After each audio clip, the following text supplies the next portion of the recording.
Morning बच्चों। सुनाई नहीं दिया मुझे? यस। तो आज आप सभी के बीच में आके मुझे बहुत ही खुशी महसूस हो रही है, क्योंकि जब भी मैं किसी स्कूल में जाती हूँ और आप जैसे विद्यार्थियों को देखती हूँ तो मुझे लगता है कि मैं अपने भविष्य के डॉक्टर, भविष्य के इंजीनियर, भविष्य के IAS ऑफिसर, भविष्य के स्पोर्ट्स पर्सन से मुलाकात कर रही हूँ। बच्चों, आप सभी हमारे देश और हमारे समाज का फ्यूचर हो, परंतु मुझे ये भी पता है कि हमारे क्षेत्र में नशे का काफी प्रभाव है। बहुत से युवा गलत संगति में पड़कर गलत रास्ता चुन लेते हैं। कोई नशे की लत में आ जाता है, कोई झगड़ों में, कोई अपराध में। उन्हें लगता है कि इससे जिंदगी आसान हो जाएगी या जिंदगी मजेदार हो जाएगी। तो बच्चों, याद रखो, अपराध और नशे की राह सिर्फ बर्बादी की ओर लेके जाएगी। इससे ना परिवार बचेगा आपका, ना आपका भविष्य बचेगा, ना आपकी इज्जत बचेगी। नशे के दुष्प्रभाव बहुत भयानक होते हैं। नशा शरीर को कमजोर कर देगा, दिमाग को सुन्न कर देता है और इंसान में सोचने समझने की बिल्कुल शक्ति खत्म कर देता है। धीरे धीरे व्यक्ति परिवार से दूर होता है, झूठ बोलने लगता है, चोरी करने लगता है और अपराध की ओर बढ़ जाता है। जिस घर में बच्चों नशा आता है वहाँ शांति और खुशियां कभी नहीं आ पाते। माँ बाप का भरोसा टूट जाता है और जीवन एक अंधेरे कुएं में गिर जाता है। इसलिए बच्चों, कभी भी इस रास्ते को नहीं अपनाना। आपने इसकी तरफ एक भी कदम बढ़ाया ना तो बच्चों वापसी बहुत कठिन है। मैंने कुछ दिनों पहले मेरे ऑफिस में एक लड़का आया था। वो बोल रहा था कि वो अपनी क्लास में, जब क्लास 9th में था तो अपने स्कूल का टॉपर था। स्कूल का टॉपर था, पूरी दुनिया उसके हाथ में थी, उसकी मुट्ठी में थी। वो जो करना चाहता कर लेता। पढ़ लिख के कोई अच्छे एग्जाम क्लियर करता, सरकारी नौकरी मिल सकती थी, डॉक्टर बन सकता था, इंजीनियर बन सकता था। लेकिन वो गलत संगति में पड़ गया। उसने नशा करना शुरू कर दिया और अब जब वो 35-40 साल का है, मैंने उससे पूछा, अब आप क्या करते हो? बोलता, मैं कुछ नहीं करता, मैं अपने माँ बाप के ऊपर एक लाइबिलिटी। मेरे माँ बाप मेरे को पाल रहे हैं अभी तक, जबकि इस उम्र में आकर ये टाइम है हम अपने माँ बाप को रिटर्न करें। तो ये हाल हुआ एक क्लास 9th के टॉपर का, जब वो नशे में घुस गया। अभी तो उसको समझ आ गया कि वो गलत राह में पड़ गया। उसको कुछ अच्छे लोग मिल गए, उन्होंने उसको नशा मुक्ति की ओर प्रेरित किया। वो डी एडिक्शन सेंटर में भर्ती हुआ और उसने नशा मुक्ति की दवाई ली और अब वो ड्रग फ्री है। तो उसने रियलाइज कर लिया कि वो कितनी गलत राह पे चल पड़ा था, लेकिन अब बहुत लेट हो चुका था। अब आके वो अपने जीवन को क्या सुधार करेगा? अब आके क्या करेगा? जो क्लास 9th में टॉपर था और वो अच्छी पढ़ाई लिख करके अपने माँ बाप का नाम रोशन करता, अब वो कुछ नहीं कर सकता। तो बच्चों, नशे की राह पे चलोगे तो यही मिलेगा, रिग्रेट, कि काश मैंने उस टाइम गलत संगति पे नहीं पढ़ा होता या पढ़ी होती। काश मैंने नशा, वो पहली बार जब मेरे किसी फ्रेंड ने मुझे नशा ऑफर किया तो काश मैंने तभी मना कर दिया होता और मैं इस विशेष सर्कल में ना पढ़ता, इस विशेष सर्कल में नहीं पढ़ती। इसलिए बच्चों, जरूरी है कि हमारी जो ऊर्जा है इसको हम सही दिशा में लगाएं और खेल कूद इसका सबसे अच्छा तरीका है। खेल ना सिर्फ आपके शरीर को मजबूत बनाते हैं बल्कि आपके मन को अनुशासित करते हैं और आप में आत्मविश्वास भी बनाते हैं। जो बच्चे खेलों में सक्रिय रहते हैं, स्पोर्ट्स में इन्वॉल्व रहते हैं, वो नशा और गलत संगति की ओर कभी नहीं जाते, क्योंकि उनको पता है कि जो हैप्पी हार्मोन, जो हैप्पीनेस, जो एनर्जी उनको खेलों से मिलेगी वो उनको कभी भी नशे से नहीं मिलेगी। किसी भी इंजेक्शन से वो आपको वो मज़ा, वो हैप्पीनेस नहीं मिल सकती। तो बच्चों, स्पोर्ट्स हमें टीम वर्क सिखाते हैं, मेहनत सिखाते हैं, हार जीत में संतुलन सिखाते हैं और यही गुण है जो जीवन में आपको सफलता की ओर लेके जाएंगे। और मैं यहाँ पर जो लड़कियां बैठी हैं, मैं उनसे भी ये कहना चाहूँगी कि नॉर्मली स्पोर्ट्स में लड़के ही रहते हैं, लेकिन लड़कियों, आपको भी स्पोर्ट्स में इन्वॉल्व होना चाहिए। अभी आपने देखा इंडियन विमेन क्रिकेट टीम ने वर्ल्ड कप जीता, तो स्पोर्ट्स में इन्वॉल्व रहोगे, खेल कूद करोगे तो बॉडी एक्टिव रहेगी, पढ़ने के लिए भी आपको ज़्यादा एनर्जी मिलेगी। तो अपने आप को ज़रूर आप कोई ना कोई एक स्पोर्ट अपना लो, कोई भी हो, चाहे वो एथलेटिक्स हो, फुटबॉल हो, हॉकी हो, क्रिकेट हो, कबड्डी हो, रेसलिंग हो, कोई भी स्पोर्ट एक हो, आप उसको अपनाओ। डेली आप टाइम निकालो उस गेम को खेलने, और आप देखो कैसे आप में इतनी एनर्जी आएगी, आपको कितना फिट महसूस होगा, आपको पढ़ने में और एनर्जी महसूस होगी। तो ये आप मेरी बात ज़रूर अपनाओ। दूसरी एक बात बच्चों मैं आपसे कहना चाहूँगी कि यही आपके टाइम है, सबसे मोस्ट इम्पॉर्टेंट ईयर्स है आपके लाइफ के, मोस्ट फॉर्मेटिव ईयर्स है। आपने इन सालों को बर्बाद कर दिया नशे में या टाइम पास करने में, दोस्तों के साथ मस्ती मारने में, तो ये साल आपके कभी वापस नहीं आएंगे। यही टाइम है, अपनी सोच बड़ी रखो, अपने जो ड्रीम्स है, अपने सपनों को बड़ा रखो, खूब बड़े सपने देखो। छोटे सपने देखोगे तो आपकी जिंदगी भी छोटी रह जाएगी। सपने देखने में किसी के पैसे लगते हैं? नहीं, तो बड़े से बड़े सपने देखो। और एक बार आपने सपना देख लिया कि मुझे ऐसा बनना है, तो उसको पूरा करने के लिए जी जान से मेहनत करो, अपने 100% एफर्ट्स दो। यदि आप अपने सपनों को पूरा करने के लिए अपने 100% एफर्ट्स दोगे, इतनी मेहनत करोगे, दिन रात मेहनत करोगे, तो कोई भी शक्ति नहीं है, कोई भी नेचर में ऐसी पावर नहीं है जो आपको अपने सपनों को अचीव करने से रोकेगी। हाँ, सबके रास्ते में मुश्किलें आती हैं, कईयों की परिस्थितियाँ मुश्किल होती हैं, कईयों को फेलियर्स देखने पड़ते हैं, लेकिन यदि आपने ठान लिया है कि मुझे ये करके रहना है, अगर आपका रिजॉल्व जो है वो स्ट्रॉन्ग है, तो कोई आपके रास्ते में नहीं आएगा।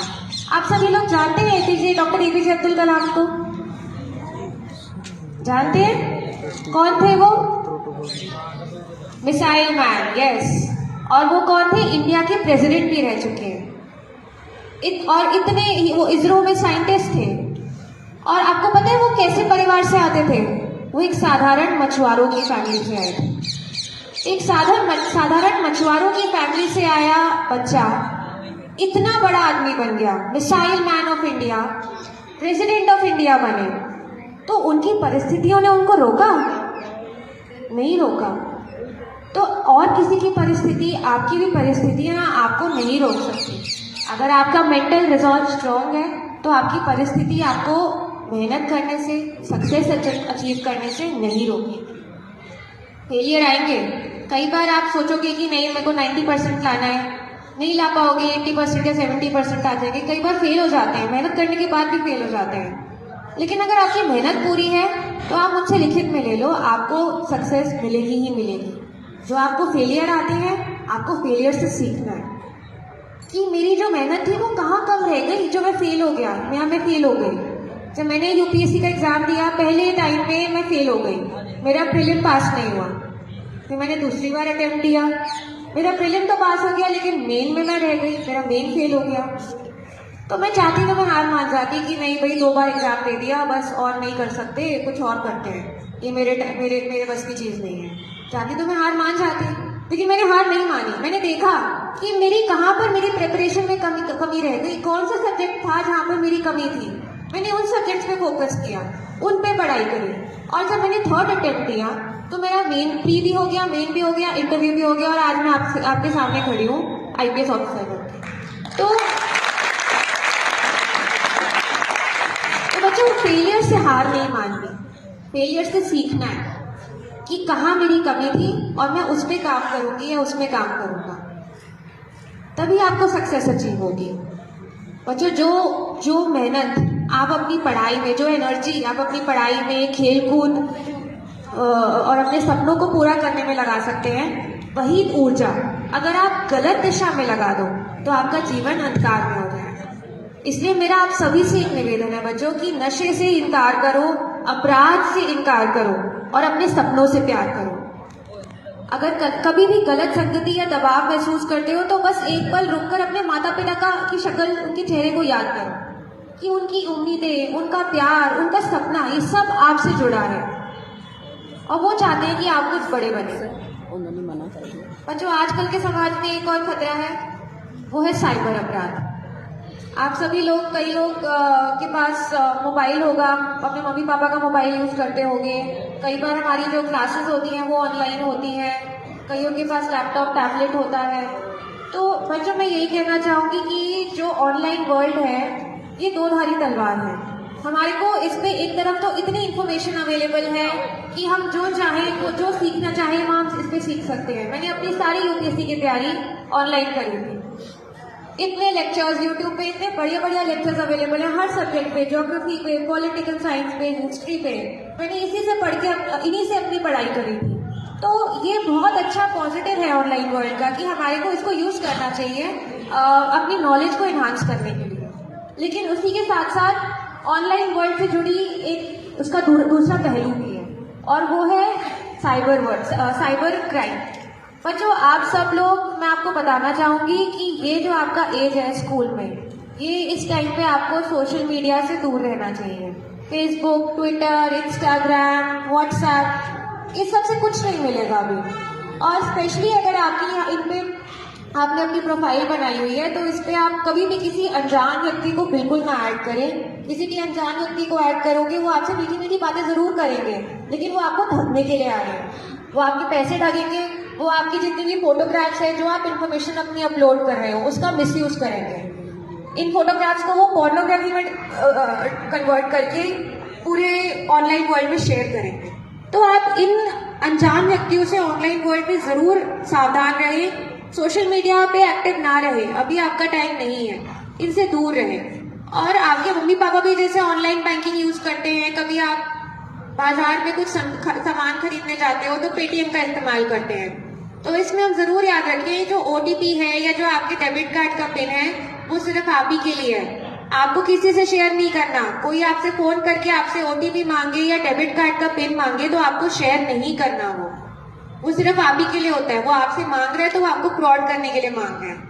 कभी आपके साथ फिर भी साइबर फ्रॉड हो जाए तो हमेशा आप 1930 नंबर पे कॉल करें, 1930 इस नंबर पे कॉल करेंगे तो आपका उसी टाइम जितना भी पैसा है जहां भी होगा वहां ब्लॉक हो जाएगा और आपको वापस मिल जाएगा और फ्रॉडस्टर तक नहीं पहुंच पाएगा। तो आपको साइबर फ्रॉड होता है तो कौन से नंबर पे कॉल करेंगे? Very good. और मैं अब कुछ बात यहाँ पर लड़कियों से कहना चाहूंगी। लड़कियों आप किसी से भी कम नहीं हो। कोई भी आपको बोले कि लड़कियों ये अगर आपको कोई भी फील्ड में जाना है, कोई भी फील्ड लड़कियों के लिए मना ही नहीं है। और अपने आप को किसी से कम नहीं समझना। आज आप कोई भी फील्ड देख लो, पुलिस में देख लो, डिफेंस में देख लो, स्पोर्ट्स में देख लो, हर फील्ड में लड़कियां लड़कों से बेहतर ही कर रही हैं। तो अपने आप को कम नहीं समझना, खूब मेहनत करनी है और सेल्फ डिफेंस सीखना है। आप ही हमारी ताकत हो, हमारी प्रेरणा हो। तो खुद पर भरोसा रखो और कभी भी किसी से डरना नहीं है। कोई आपके साथ गलत काम करे, छेड़खानी करे तो आप जरूर हमें बताएं। यहाँ पर महिला थाना की एसएचओ मैडम कमला यहीं पर है, आप इनको बताएं, ये कार्रवाई करेंगी। जिसने भी आपके साथ गलत काम किया है उसको उसके खिलाफ कानूनी कार्रवाई करेंगे और आपका नाम गुप्त रखा जाएगा। आपके नाम को हम पब्लिक नहीं करेंगे क्योंकि हमें पता है कि आपकी भी इससे इज्जत जुड़ी है। तो आप लेकिन अपनी कोई भी गलत बात होती है आपके साथ तो आवाज जरूर उठाएं, चुप नहीं रहना, अपनी आवाज को उठाना है। हम आपके साथ हमेशा हैं। और प्यारे बच्चों आपके पास अनगिनत अवसर है। मेहनत करो, ईमानदारी से पढ़ाई करो, खेलों में भाग लो और अपने सपनों को हकीकत में बदलो। जो जीवन ईमानदारी और परिश्रम अनुशासन से जीता है वही सच्चा विजेता होता है। तो बच्चों मैं आप सबके साथ आज चाहूंगी कि आप मेरे साथ प्रण लो कि हमें नशा नहीं शिक्षा चाहिए, हमें अपराध नहीं हमें सम्मान चाहिए। हमारा भविष्य हमारा है और हम इसे उज्जवल बनाएंगे। नशा करेंगे? कोई भी आपको नशा ऑफर करेगा तो क्या बोलोगे? जोर से बोलो। और अगर आपके एरिया में कोई नशा पीड़ित है जो नशा करता है, आप उसके बारे में हमें बताओ। 1933 पे कॉल करके हम उसको दवा दिलाएंगे, उसे नशे से मुक्त करवाएंगे। जो आपके एरिया में आकर नशा बेचता है उसके बारे में भी हमें बताओ 1933 पे, उसको हम गिरफ्तार करके उसके खिलाफ कानूनी कार्रवाई करेंगे, उसको जेल में। तो हमारे को नशे के विरुद्ध जो हमारी फाइट है उसमें आप बहुत ज़रूरी हो, आप भी भागीदारी हो। तो आप भी हमें हेल्प करो, तभी हम डबवाली को नशा मुक्त बना पाए। Thank you.